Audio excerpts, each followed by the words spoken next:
Madrid, la première historique signée par Jude Bellingham.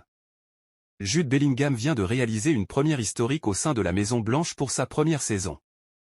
Ce samedi, c'est jour de fête du côté du Real Madrid même si les joueurs madrilènes vont pour l'instant se concentrer sur le choc contre le Bayern Munich et fêter leur sacre en Liga dignement la semaine prochaine.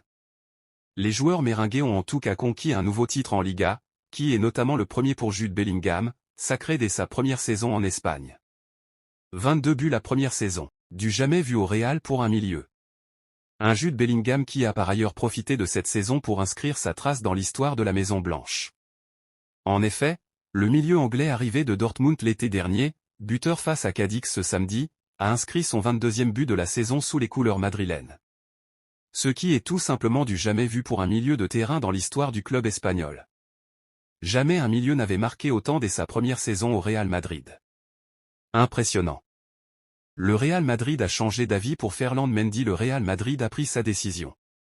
Carlo Ancelotti a demandé à ce que le défenseur français reste au club et les dirigeants madrilènes souhaitent maintenant prolonger son contrat. Ferland a réussi à dissiper les doutes, les débats et les rumeurs. À tel point que la proposition de renouvellement de son contrat est maintenant dans les cartons.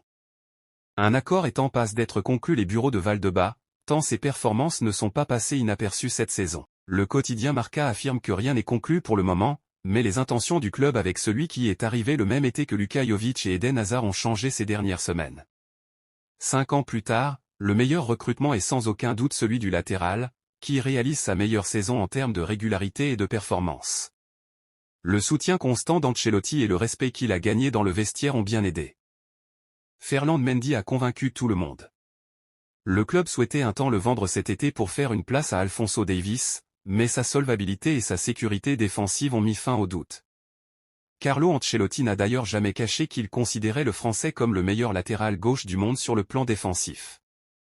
Avec 33 matchs cette saison, le Français est proche d'égaler son plus grand nombre d'apparitions, qui était en 2020 à 21 avec 38 matchs joués. En termes de qualité, la balance penche en revanche clairement en faveur de la saison actuelle. Alphonso Davies dans l'équation. La possible venue de Davies devrait aussi être impactée par ce revirement. Il était prévu au départ que le Canadien débarque au Bernabéu pour être titulaire à gauche, mais les performances de Mendy sont telles que l'actuel joueur du Bayern pourrait finalement arriver en soutien du Français, plus que pour prendre sa place. Reste à savoir si le Canadien va accepter de venir pour être mis en concurrence avec un joueur tant apprécié par son entraîneur. À ce jour, le Bayern Munich refuse toute négociation pour son latéral, dont le contrat expirera en juin 2025 et qui n'a toujours pas souhaité prolonger. L'ultime défi de Modric et Nacho.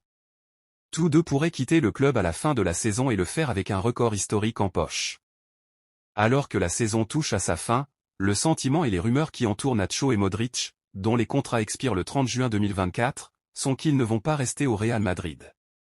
Le Croate comme l'Espagnol n'ont pas reçu de proposition de la direction pour rempiler pour une saison, et le défenseur a même déjà choisi sa future destination après une vie passée à défendre le maillot blanc. Mais la saison n'est pas encore terminée et les tractations sur leurs projets futurs sont pour le moment mis de côté. Les deux hommes se concentrent exclusivement sur le présent qui, compte tenu des circonstances, pourrait leur permettre de marquer l'histoire du club de la plus belle des manières. La réalisation d'un record est à leur portée, qui n'est autre que celui de devenir les joueurs les plus titrés du Real Madrid.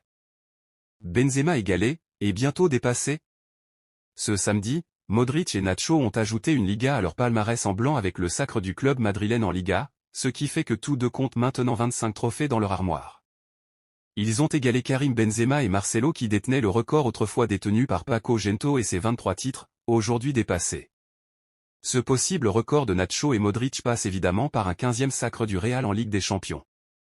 Les Merengues ne sont plus qu'à 2 matchs de l'atteindre. S'ils battent le Bayern au Bernabéu mercredi prochain et s'imposent ensuite en finale à Wembley, face au PSG ou Dortmund. Ce serait l'aboutissement d'une carrière au club qui, si elle devait s'achever cette année, figurerait parmi les plus incroyables pour Luquita, 38 ans, et Nacho Fernandez, 34 ans. Ce serait aussi une 6e Ligue des Champions soulevée pour chacun, un exploit qu'aucun joueur n'a jamais réalisé dans l'histoire de ce sport. Kyle Walker veut quitter Manchester City. Kyle Walker. Arrivé en 2017 à Manchester City, Kyle Walker a connu la gloire avec son club, multiple vainqueur de la Premier League, et récent vainqueur de la Ligue des Champions. Le latéral droit est désormais prêt à tourner la page, lui qui a fait toute sa carrière en Angleterre entre Sheffield United, Tottenham et QPR. Sous contrat jusqu'en 2026 avec les Ski Blues, l'international anglais, 82 sélections, est ouvert à un départ. En effet, selon le tabloïd The Sun, le joueur de 33 ans envisage un départ en Arabie Saoudite pour finir sa carrière. Sa famille et lui pensent que c'est le bon moment pour partir, et Kyle Walker a déjà discuté avec Riyad Mahrez, son ancien coéquipier à City, de la vie là-bas. Arsenal, Mikel Arteta fait une grande annonce pour Gabriel Jesus. Gabriel Jesus avec Arsenal.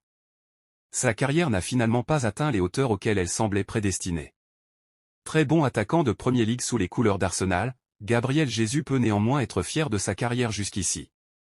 Auteur de 8 buts et 7 passes décisives en 33 rencontres avec les Gunners, l'ancien de Manchester City n'est pourtant pas considéré comme un titulaire inamovible aux yeux de son entraîneur Mikel Arteta.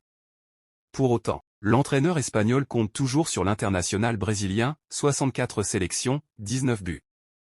C'est en tout cas ce qu'il a déclaré ce vendredi en conférence de presse à travers une citation laconique, « Non. Nous ne voulons pas le vendre, je ne sais pas d'où viennent ces rumeurs. » Pour rappel, Jesus est sous contrat jusqu'en 2027 avec les pensionnaires de l'Emirates Stadium.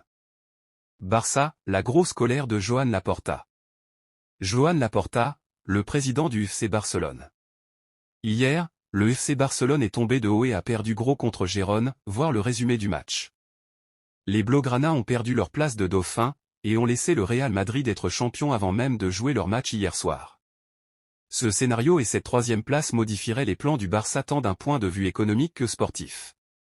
Pendant la rencontre, voyant le match lui filer entre les doigts, le président Joan Laporta a laissé sa colère s'exprimer, « Ce n'est pas possible », aurait-il dit à plusieurs reprises selon AS.